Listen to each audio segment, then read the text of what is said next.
kafo minye wari fale ciden ko nabe wari wo fale nyogon ma ni wari wute kelenye abe daga ku caya nyogon ma me akake bolo ni bolo comme kokseru bena uluma misali la bena ema ko be erola ube ema ko be doralla me ero tale bolo dorali ta bolo abe ka shefa mina ana beta kata fale ero tigi do fe erola ale fana ba tanyina la abe ta fale ero tigi do fe ube doral tigi do fe kanane ka ero ube doral ko be chokodi doni ke bawo yayira wori unabu fale nyogona nu be ye qualité kelenye u kana caya nyogona akake ni bolo ni bolo nu te qualité kelenye u be se ka caya nyogona me akake bolo ni bolo ni kokseru fule kam minke doni ke bawo kon nin tebbe tanke ni ale de ba fale ale yere de be konte comme abe wori fale ela ale yere de fale likelaye na be ka wori fale kana dorali di ema kata nyina la atebe nin chogoda parce que fule ka e ka shefa mina yoronin kele e ka dolari madima e ka euro madima make yaddam bi yaddi nin tebbe non ko abe min ke sisa min be falenke aba ke wakilu de ka ke komi cide awba aleke komi cide ibi ka shefa dama tanin fale kana me abebe aka sarala abebe sarala o de ya abo chogo nyumai abe sara ne fana kabara de ninye abe ate ale yerete woli fare de me abe aleke komi cide me fana be tama minke ani nyogon cenka sara ninye abe be aka sarala ebe wori dama ale be ta fale donc ale be komi e ka wokilu sisa ale de be e nola sisa abe ta wori fale abena aka sare minya benna min kay ba dama basite ninna mini ale yere de wori fale na ate daga aka e ka sefa mina ka surama dollar dima parce que make yadda mi yaddi mi ale be sika ke wakilu ye mi aka wakilu ya aka sara nyina la bashi tola wiye nimbo chogo nyuma de fo ala aha alaikum salam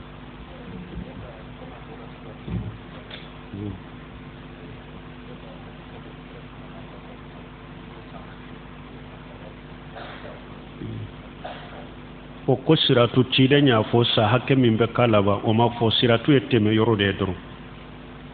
tejri bihim amaluhum hada maden kilen kilebe mo ka barawu de be bolini ye siratu ka bari mo siratu bolini fana kaba ko bele bale bade do mo min tumbe jinya kono nu ko ala kote ciden kote ikat telika tugu ala taku ikat telika tugu ciden taku ibe tele ya siratu ka mais mogo moga be fuye sunu tile ala tay ninde ciden tay ninde e ka suma kota ni bota o ye kuma chaman ne takana tagi tamani munumunu chamande ibe suma ya siratuka de hada madon kabare de be bolinu nye siratuka ciden ko sallallahu alaihi wasallam ako do be teme siratuka ko min ya tuguna yele do be teme siratuka ko mi san yegeru dow be teme siratuka komi fiɲɛ dow be teme siratuka komi so min ka teli bolila dow be teme siratuka komi ɲaame teli yatogo dow be teme siratuka komi hadamaden bolito dow be siratuka komi hadamaden min ka sen ka teli dow be teme siratuka ka ŋunuma yɛrɛ de dow yɛrɛ be tenenge su bɔbara ka de fa maqdusu o mukaradasu mogo dobe maqdusu wala jambate siratu kalalib siratu fana negew de be munumbe minalike kalalibu negew do de dilole ndo be munumbe hada madem mina mukaradasu dobe negey mbi e pourtide e be teme na yi e pourti amado ila mimina e be teme o mukaradasu o maqdus mogo dobe abe doyila de na ye mogo sogo abe jigi jahannaba kono o minkum illa wariduha kana la rabbuka hatama maqdiya summa nunajji alladhina taqaw wa najaru jalimina fiha jishiya mogo sitte fo bebe teme siratuka o ko fe ala ko hada madon teme to siratuka mogo munun sirana ala ye ni ala be ulu kisi mais mogo munun kera tonyale kelawe mbe ulu jigi jahannaba kono nu nyongre lembe kumbelewuka donc siratu ye ninde hari ankare sala bore fo wa tajri bihim amaluhum akom mogo ka baraw de be boliye siratuka jinya kono itun ka teli kata ala bato ni ciden batoli la cogomi ibe teleya siratu ko cogode la jinya kono ni tun ka suma ala ka nyamar ko batoli la itun ka suma ciden ka nyamar ko batoli ika suma siratuka ala kan teleya aka donc hada madon ko ni siratu ko yen ninde teme yorode do ni mogo teme na siratuka ibe ar janna kono mais ni mogo mateme siratuka ibe jahannaba kono ibe jigi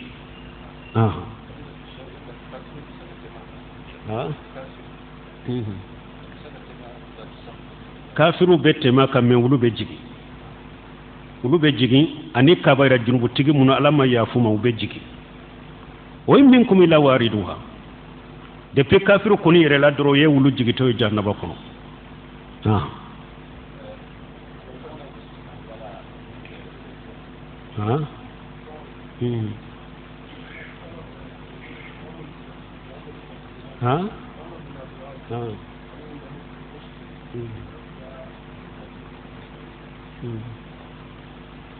comme Muhammad ibn Abdul Wahhab ani Abdurrahman ibn Rustum donc o tese ka fo ni wakati ni kono ndella ko fo ya kateme nye kitabu yere fo ala mogo beto o kitabu nyini nunu nye tarihude deresu tese ka nununta anko Muhammad ibn Abdul Wahhab ye mujaddidu din da'watu salafiyya ye welele ke kata tawhid de ma Abdul Wahhab ibn Rustum oye abadiya de shia de yoye o ka aqida man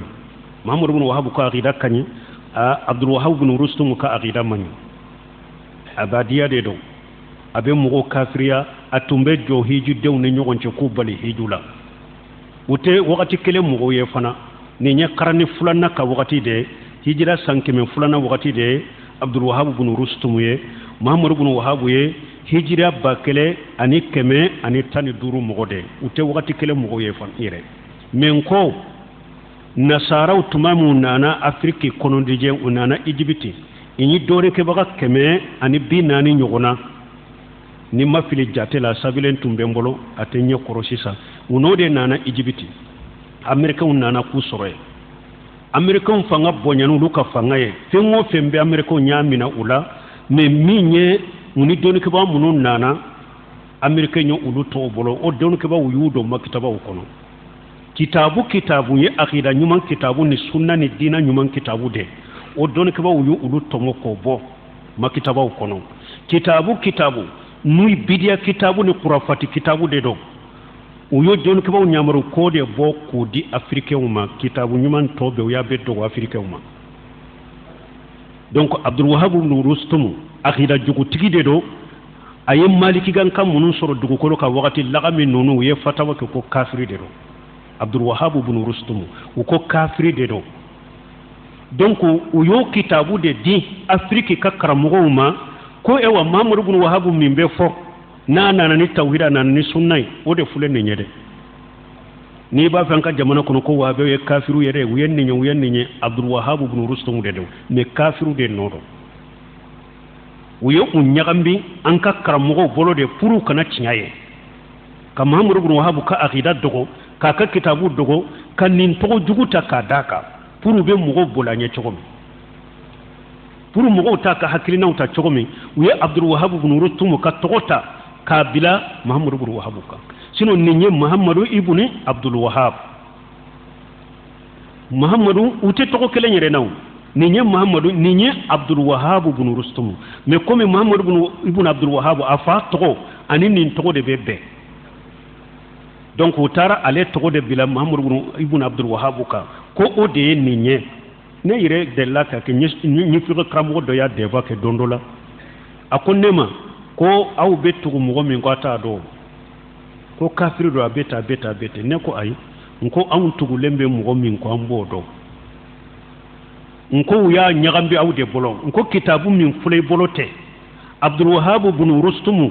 ode kam ma kutu benin kitabu kono de fule e bolo aw taro bila Muhammad ibn Abdul Wahhab ka nko Muhammad ibn Abdul Wahhab hijra bakele ani keme ani tanu duru o wolola ni wolola hijra keme fula ani doni nunu ye kelenya nko yu nyagambi aw de bolo aw be min no fe o ba fo de ma mujaddidu din o de ye ciiden ka dina ni ciiden ka tawhid ni sunna kura o kura baga de yodi ndella ka fo ya fanan ko français do ye kitabu livre do dila ako ni ba fe Muhammadu dina nyuma yere minye ako Muhammadu Wahhab ka dawade do ni kitabu mun fa beta sura kono tasihihu aqta'i hawla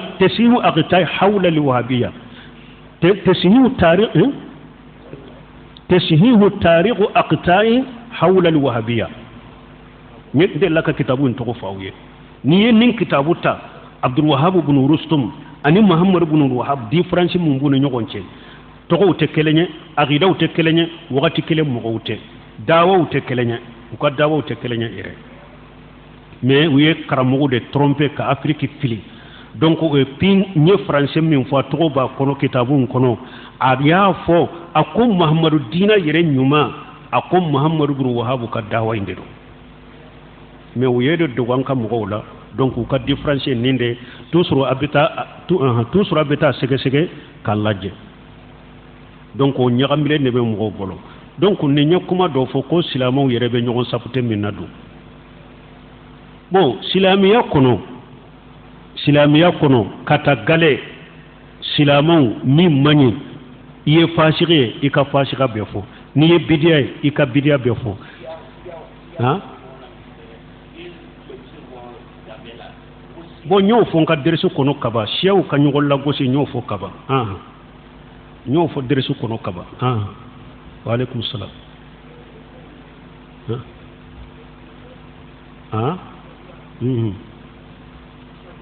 ko sinan ko yabe cogodi bo ko sinan ko ya drombe kumo ka sinan ko ya minye ciden tumbe kana yumajjihu wala yaqulu lil haqq ciden tumbe sinyankoya ke mate foy fo ne cinyate sinyankoya te ka galonda nyogo na ka nyogo lagosi sinyankoya to yede ciden tumbe sinyankoya ke ata chaya kele fulana te foy fo ne cinyate misali la dondolo ciden ko musokoroba do ma ko musokoroba te do arjanna kono musokoroba en kasira ko ciden ko alete do arjanna kono ciden ko malaka kuma me inna ansana hunna isa fajalina hunna abukara wa urban atraba ako malaka kuma me ninne ko muso korbate do arjanna ko ite do ka muso korba chogodela ala ko yomali kama do ko alebe sagi ka arjanna den arjanna muso munum be do arjanna kono abu dila kura de ko ke boko tiginuye ngalla nyini yo ode cinen be sinan ko yake kel ata chaya fulanna te galon tige me ka sinankuya ke komi tabulo jamana be cogo milla halabbe sinankuya ni yeleni few ciden tun tokere a cayali mani galon mani ala ka galon da nyogonya ube ka ke sababu ka nyogon sabute ka nyogon lago si dinala bombo sibila sunna kama sariya kama ka finetige sunna kama sariya kama ta fe mo kai ka bombo si sabute ita fe mo ki ka finetige sabute ika kalimende ka sinanko deba kanto ko aya to uba fo cheyin fule kana na kabbo mo shi ko in ka gilama de aya to ne ka kalimendo ne ka sinan ko de ni na na dro ni ka bakurni bombo sinana wa nin tebbe islamiya sariyala mo ye tunwo fenke dina de kama sunna de kama kana mo la gasono ye ko toy don ke ba ko ni ya la gosini dina ko ni ya de kafiriyara ni mo ka bombo si la gosi ni dina ko ni ya de sunna ko ni ya de aya ka finu bila hakela ya bila lo control ko ka bila controla ni sunna kunya da kafiriyara jalika bi anna mukarrihuma anjala fahbata amalahum qul abillahi wa ayati wa rasulihi kuntum tasajuna la tatajibu qad kafartum ba'da imanikum niya bila la controla ni dina kunya da kafiriyara bora dina kono menna ya soro ema bombosi lagosi ni dina contrôler ima finin tigali lagosi dina contrôler ikon sinan ko de do ube mfula de do ube kalima ya ke no de ya haramu ke لا يسخر قوم من قوم أسان يكون خيرا منه ولا النساء من نساء أسان يكون خيرا منهن ألاكم وكنا تلونك مغلا cee kana tilen ko ñogona ceela iba soro be tilon kene minya kawsiye muso kana tilon kene ñogona muso iba soro e be tilon kene minna kawsiye innal ladhina ajramu kanu minal ladhina amanu yadhakuna suratu suratul mutaffifina innal ladhina ajramu kanu minal ladhina آمنوا يضحكون وإذا ماروا بهم يتغامزون وإذا انقلبوا إلى أهلهم انقلبوا فكهين وإجارهم قالوا إن هؤلاء لضالون وما أرسلوا عليهم حافظون فاليوم الذين آمنوا من الكفار يضحكون donc hada made Sheikh Salih Fawjani ko ni mo ko ni kala gosini dinaye akoy kisilente bolade ni yake ni dina sababu ko ni ade kafiriyara ni yake fanan kalimedo ni hada made nyirede ye haramu ni junubuke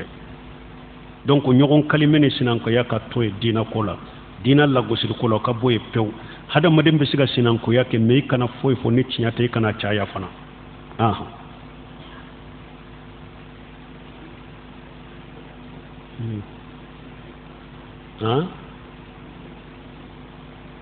mu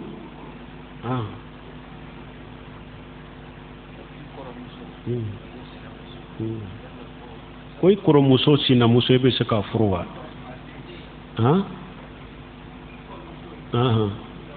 ode bo ni jumara hamiya ni dambe ni jumara miya tina ce be se ka furu jumara miya ni dambe bini mo min ce ube sinji me bini mo min ce ini ewe burenya chogo do be me ni a furule dagaliye na ya soro sinji wore tani nyogonce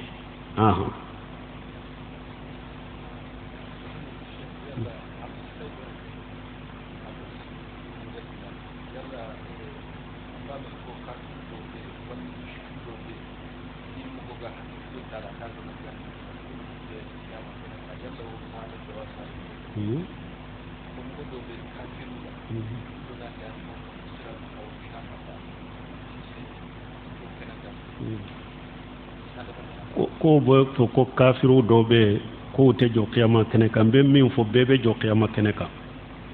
kafiru ta don ke ko peseli de te parce que nyuman ni jugma tu bolo mo sara kafiriya ka isara musirkiya kumba baka nifaqul akbaru sara ka bara nyuma te bolo na be pese ala bulu ka bara ujate doro ka jate yiro lai ka bara jate fuleyen ninke o kofe ube ulu takatanu ye jannaba me ka fo te jo qiyama kene kan foy te ni te jo qiyama kene kan jinna be joy hada madem be joy hari bagaw abebe jo qiyama kene kan ulu bu tajuru sara nyogona donc kafir be jo qiyama kene kan mi jane de te siguye parce que bara nyuma tu bolo ulu ka bara ube jate de doro yeni hakke de ke ola temeni be ke siratu ka be ulu ta depuis siratu yere yoro ulu be bi jannaba kono ube tu fili jannaba kono bebe jo qiyama kene kan وإن منكم إلا واردها بيبي تمي جهنم كم كافر بيبي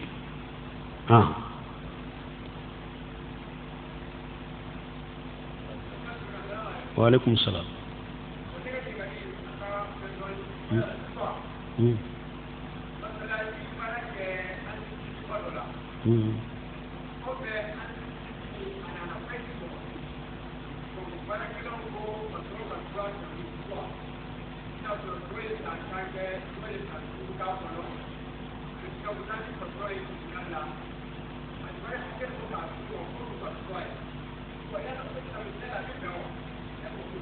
donc dona ke ba kumana ninka ye min fo ko droit e tumbe bara ke bara yoro dola